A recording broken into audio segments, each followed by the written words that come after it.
Lil Durk just got hit with the worst news yet. New leaked footage allegedly shows someone, who people say looks exactly like Lil Durk, pulling the trigger on Lil Pab, and it's bad. And it's not just the shooting. New info also hints that Durk tried to clean up the scene and silence witnesses. Of Durk allegedly trying to clean up the people he think might tell. Now everything about his case could change. We're breaking down these shocking developments and what they could mean for Durk's freedom. The murder plot and arrests.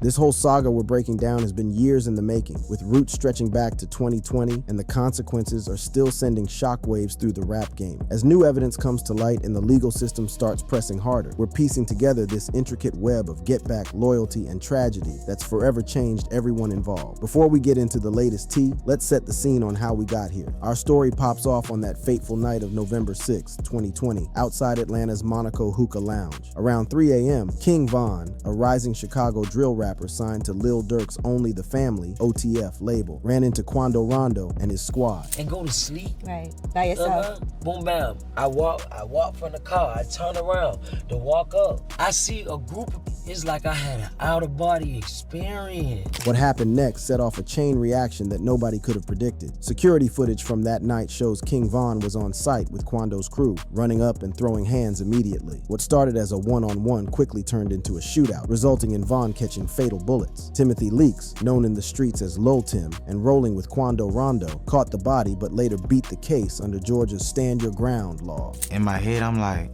why somebody, my little brother, you feel me? It's like, that's what's really going through my head at the moment when it first popped off. 3 people, including Von, lost their lives that night, with 3 others catching strays. King Von's death hit his mentor and brother Lil Durk like a ton of bricks. In the aftermath, Durk posted a heartfelt message. "My twin gone only in the physical, I'll see you again one day." This loss, combined with seeing Lil Tim walk free without any consequences, supposedly lit a fire in Durk to get that get back by any means necessary. According to the feds, in the months after Von got knocked off, Lil Durk put a bag on Quando Rondo's head. The alleged revenge plot was cooked up meticulously and wouldn't pop off until almost 2 years after King Von's murder. Fast forward to August 19th, 2022. On this night in Los Angeles, near the bougie Beverly Center Mall, Xavier Robinson, a 24-year-old hustler from Savannah, Georgia, was riding shotgun in a black Cadillac Escalade with his cousin Quando Rondo. What should have been a regular night turned deadly when some masked up goons started busting at their whip. While Quando made it out untouched, Robinson caught a fatal one. At first, this shooting looked like just another day in the streets, but more than 2 years later, on October 24th, 2024, the feds came through with a wave of arrests that shook the rap world and exposed a calculated plot behind the whole situation. Grammy-winning Chicago rapper Lil Durk got snatched up near Miami International Airport in Florida. According to paperwork, Durk was caught trying to ghost the country, with multiple international flights booked, one from Miami to Dubai via Doha, Qatar, and another from Fort Lauderdale to Switzerland via New Jersey. When the feds grabbed him, he was allegedly about to board a PJ, private jet, headed to Italy. This case involves allegations that a popular musician carefully planned and committed a calculated act of revenge, killing an innocent victim in the process, stated U.S. Attorney Martin Estrada in a Justice Department press release. The arrest wasn't just Durk. 5 other members allegedly affiliated with OTF got snatched up the same day in Chicago on related charges. The federal indictment filed on October 24, 2024, in the U.S. District Court for the Central District of California, accused Durk of setting up a murder for hire that resulted in Robinson's death. The paperwork alleges that Durk put a money bounty on Quando Rondo and orchestrated the hit through OTF members who flew from Chicago to Los Angeles. After getting booked, Durk made his first court appearance on October 25, 2024 at the C. Clyde Atkins U.S. Courthouse in Miami. The judge denied bond, keeping him locked down until he could be transferred to Los Angeles for arraignment. The serious charges, which could send him to the pen for life if convicted,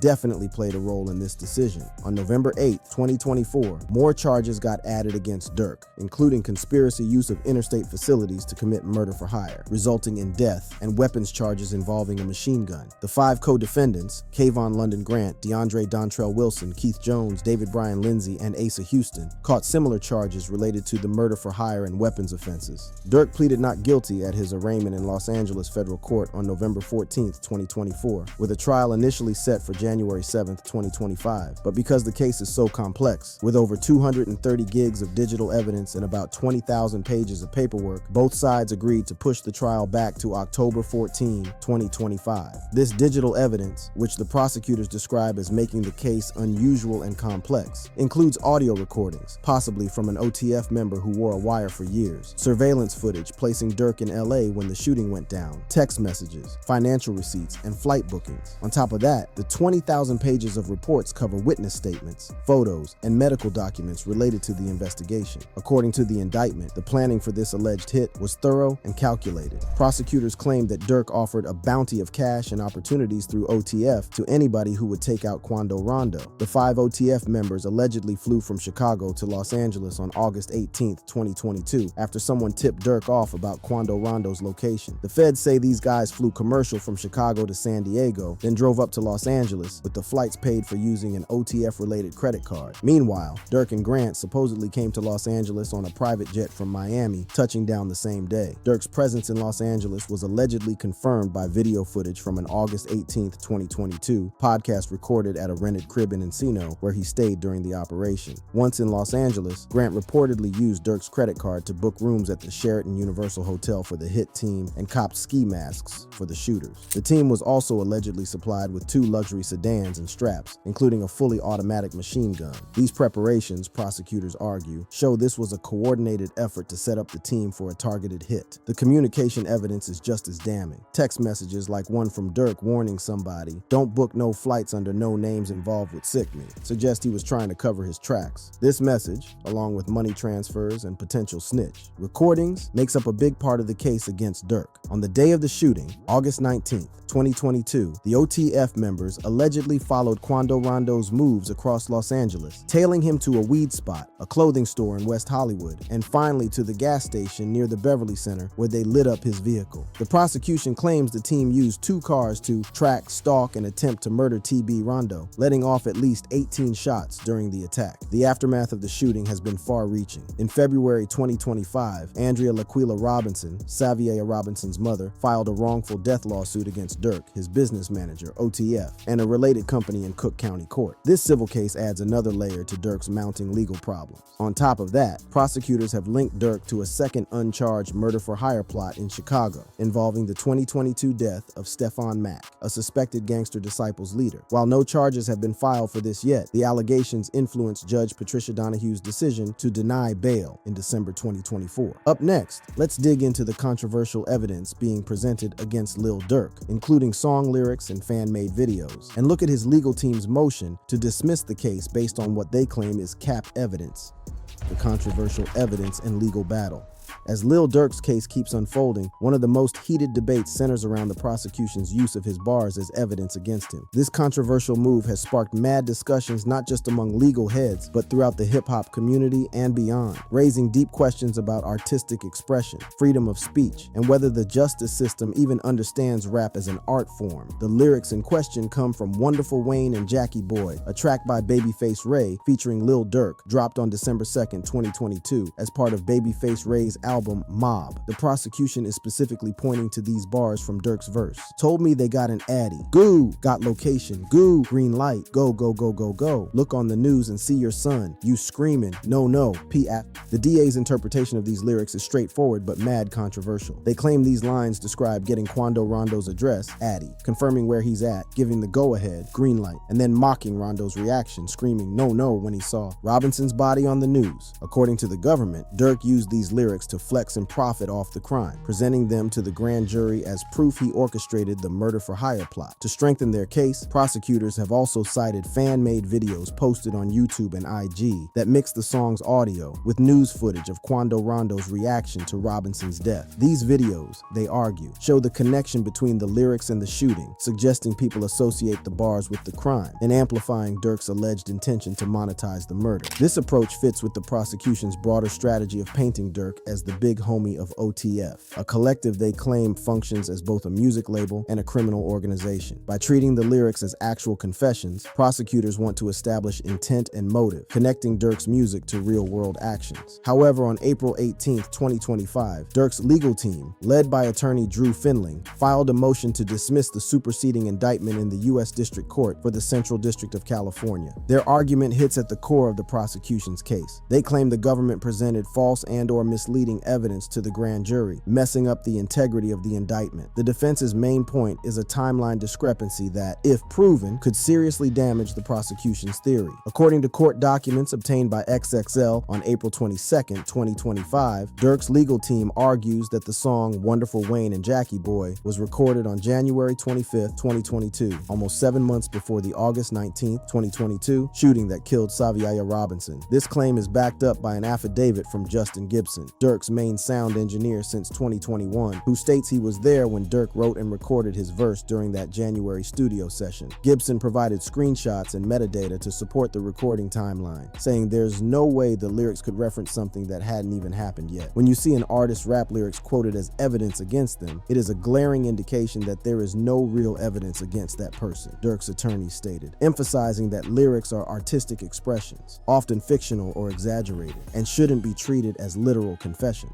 The defense also challenges the prosecution's use of fan-made videos, arguing that Durk has nothing to do with content created by random social media users. They say attributing these videos to Durk is speculation and misleading, as they don't reflect his intentions or actions. If the motion to dismiss gets denied, Durk's legal team has requested that Judge Patricia Donahue release grand jury records so they can further examine the evidence presented. This request aims to ensure transparency and challenge any other inaccuracies in the prosecution's case. The use of rap lyrics as evidence has sparked serious debate, with experts and civil liberties advocates criticizing it as a misuse of artistic expression. Eric Nielsen, a University of Richmond professor and author of Rap on Trial, Race, Lyrics, and Guilt in America, argues that prosecutors are dangerously sloppy in treating lyrics as literal confessions, stripping them of artistic value. He notes that this practice disproportionately targets black artists, pointing to the recent RICO trial of Young Thug, where lyrics were similarly misused. Ed Yonka, spokesperson for the ACLU of Illinois, says linking crimes to song lyrics that may have been created from whole cloth is inappropriate for a justice system focused on actions, not creative content. He warns that this approach undermines free speech and stigmatizes rap, one of America's most popular art forms. The use of lyrics in Durk's case reflects a broader trend in prosecuting rappers, seen in cases like Young Thug's RICO trial and others involving artists like Drakeo the Ruler. Nielsen points out that prosecutors often misrepresent rap by ignoring its fictional or hyperbolic nature, sometimes even citing lyrics written by collaborators rather than the defendant. Critics argue that the use of rap lyrics in court unfairly targets black artists, particularly those in drill music, which often reflects the realities of street life. The genre's raw, confrontational style gets exploited by prosecutors to paint artists as criminals, perpetuating stereotypes about black youth and hip-hop culture. This selective scrutiny, rarely applied to other genres like country or rock, raises questions about racial bias in the justice system. While the Los Angeles case mainly focuses on Wonderful Wayne and Jackie Boy, prosecutors have referenced lyrics from another track, Aha, released on February 22, 2022, in connection with an uncharged allegation of a second murder-for-hire plot in Chicago involving the January 2022 killing of Stefan Mack. The lyrics, "My brother D-Thang just got killed and I've been slow since, gang gang, but we got back on they A, I bet they know this, grah," are cited to suggest Durk's intent to retaliate for his brother Dante Banks' 2021 murder. However, these lyrics aren't directly tied to the Los Angeles case and are used to establish a pattern of behavior in bail hearings. Beyond the controversial use of lyrics, the prosecution's case relies on more traditional forms of evidence, including the 230 GB of digital materials that pushed the trial back to October 14, 2025. This extensive collection includes audio recordings, surveillance footage showing suspect movements, including Durk's alleged presence at a San Fernando Valley house on August 18, 2022, text messages like Durk's warning to an associate, financial records such as credit card transactions linked to OTF,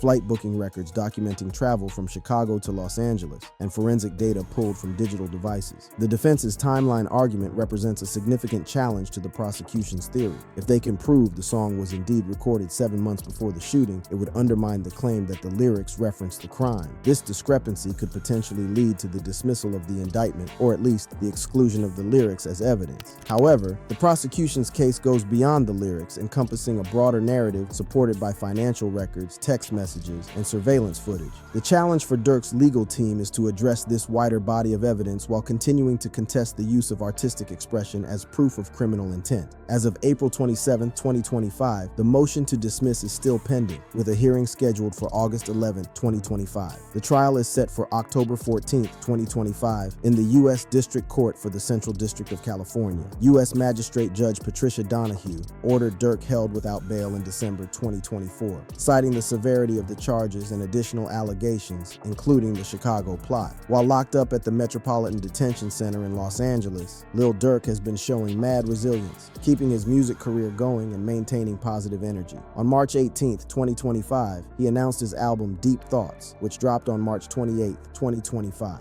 Coordinating with his team through prison phone calls, Durk contributed to the album's development, including a trailer and artwork. The album features tracks like Connect the Dots, Notebook, Untouchable, and They Wanna Be You, featuring Future. In the trailer, Durk showed love for the album's energy and thanked his team for their efforts, emphasizing his belief that the streets still need me. The release came with a mini documentary showing his creative process from behind bars. Deep Thoughts debuted at #2 on the Billboard rap charts and #3 on the Billboard 200, earning him 53 new RIEA certifications in 2025, the most of any rapper that year. Word is Durk's been in great spirits, with prison staff and inmates noting his super charming and agreeable demeanor. His only reported complaint is the prison food, which is minor considering everything else he's dealing with. In an Instagram message to fans, he wrote, "I'm coming home soon and I'm stronger than ever. I tell these stories so our voice is never lost." No source provided in research document. Durk has also been using his time inside to inspire and connect with others, especially through his faith. His father, Dante Banks, revealed that Durk has been converting fellow inmates to Islam. When he first got to MDC, there were only 4 Muslims on his block.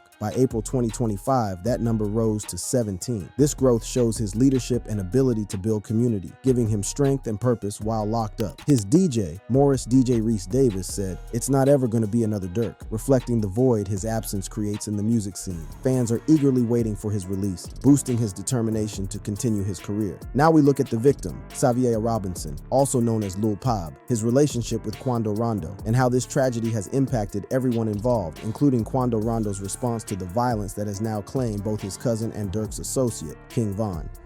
The victims, ripple effects, and broader implications. Behind all the legal drama, high-profile arrests, and hip-hop beef lies a human tragedy that often gets lost in the sauce when media covers these stories. Xavier Robinson, known in the streets as Lil Pab, wasn't just another casualty in some ongoing beef between 2 rap camps. He was a 24-year-old hustler from Savannah with dreams, family ties, and legitimate businesses that showed his ambitions beyond the street life that ultimately claimed him. Born and raised in Savannah, Georgia, Robinson was blood to Tiquian Bowman, better known as Quando Rondo. Their connection was both family and personal, grounded in their shared hometown, and probably strengthened through years of friendship. While Quando Rondo blew up in the rap game, Robinson was getting his own paper through other hustles. According to multiple sources, Robinson owned A&S Express Carriers, a trucking business, and Supreme Exotic Frenchies, a French bulldog kennel. These legitimate enterprises showed his business mind and desire to build something real outside the entertainment industry, highlighting there was more to him than what ended up in the headlines. But Robinson's story had its complications. In January 2019, he and 10 other defendants caught RICO charges in Georgia for a 9-month crime spree between August 2017 and February 2018. The indictment included theft, burglary, entering automobiles, fraudulent financial transactions, and car theft. One specific accusation detailed his role in boosting 10 cars worth more than $100,000 from the Chatham Parkway Collision Center between August 19th and 2017. Beyond the RICO charges, Robinson faced other local beefs, including fleeing from police, second-degree burglary, theft by taking, and second-degree cruelty to children. He was out on bond for 2 years before his death, with his RICO trial scheduled for August 26, 2022, just 1 week after he was killed on August 19, 2022. After his death, the cases against him got dropped by the Chatham County District Attorney. The cold irony of Robinson's situation hits different. He wasn't even who they were trying to smoke. According to prosecutors, the hit orchestrated by Lil Durk was aimed at Quando Rondo, with Robinson catching strays simply because he was riding with his cousin at the wrong time. This aspect of the case highlights the senseless nature of the violence that continues to plague certain parts of the hip-hop community. The shooting popped off when Robinson was in a black Cadillac Escalade with Quando Rondo near a gas station in West Hollywood. According to reports, 3 masked men in a white whip started busting at their car, with multiple shots hitting Robinson. He got rushed to a hospital but couldn't pull through. Quando Rondo, who was supposedly the target, made it out without a scratch, a twist of fate that probably adds to the survivor's guilt he carries over his cousin's death. After Robinson got taken out, Quando Rondo has publicly mourned his loss, dedicating the track Long Live Pab on his 2023 album Recovery to his cousin. On social media, he shared tributes marking the anniversary of Robinson's death with captions like, "Today makes a year. It done been so many tears, rip Big Bra." These expressions of grief show the personal impact of this tragedy beyond the headlines about rap beef and criminal charges. More recently, following Lil Durk's arrest, Quando Rondo has talked about forgiveness, suggesting he wants to break the cycle of violence. This evolution in his perspective reflects the heavy toll these events have taken on him personally and in his career. The ripple effects of this tragedy extend way beyond Robinson and Quando Rondo. For King Von's family, the escalation of violence has only compounded their loss. Similarly, Andrea Laquila Robinson, Xavier Robinson's mother, has sought justice through civil means, filing a wrongful death lawsuit against Lil Durk, his business manager OTF, and a related company in Cook County Court in February 2025. Her pursuit of accountability represents another dimension of the aftermath, as families on both sides continue to suffer from these interconnected tragedies. For Lil Durk, the consequences have been equally life-changing. Once celebrated for his musical achievements, including his Grammy-winning single All My Life, he now faces the possibility of life in the pen if convicted. His career, while continuing through album releases from behind bars, has been fundamentally changed by his incarceration and the serious allegations against him. The case also raises deep questions about the larger hip-hop ecosystem and where music, street culture, and violence intersect. The beef between OTF and NBA, Never Broke Again, Quando Rondo's collective, shows how musical rivalries can escalate into deadly conflicts, particularly in drill rap, where keeping it real and street cred are highly valued. What starts as competitive tension between artists can spiral into violent confrontations with real-world consequences, especially when mixed with gang affiliations and street codes of loyalty and get back. This pattern isn't unique to the Durk-Rondo beef. Similar dynamics have played out in numerous hip-hop feuds over the decades, from the East Coast-West Coast rivalry of the 90s to more recent conflicts in Chicago's drill scene and beyond. While many artists channel their experiences into their music without actually resorting to violence, the blurred lines between artistic expression and real-life actions create a complex